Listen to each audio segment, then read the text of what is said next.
அம்மனினுடைய photo உங்கள் வீட்டில் இருந்தாலும் சரி, இல்லை அம்மனினுடைய விக்கிரகம் இருந்தாலும் சரி, அந்த ஃபோட்டோக்கோ அல்லது விக்கிரகத்துக்கோ உங்களால் முடிஞ்சது அப்படின்னு சொன்னால், இந்த மாதம் முழுக்கவே, ஆடி மாதம் முழுக்கவே இந்த வளையல்கள்னால, கண்ணாடி வளையல்கள்னால மாலை தொடுத்து அம்மன் ஃபோட்டோக்கோ, அம்மன் விக்கிரகத்துக்கோ, அம்மனுக்கோ சாத்துவது அப்படிங்கிறது நல்ல பலன்களை நமக்கு தரும். வீட்டில் மங்களகரமான சூழல்கள் உருவாகும் அப்படின்றது எல்லாருக்குமே தெரியும்.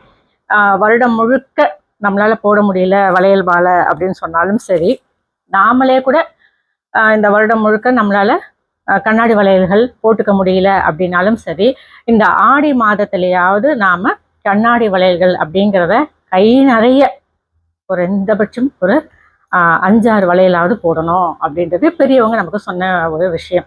இந்த ஒரு காரணம் தான் நமக்கு இந்த வழிபாட்டு முறையையே நமக்கு கொண்டு வந்தாங்க.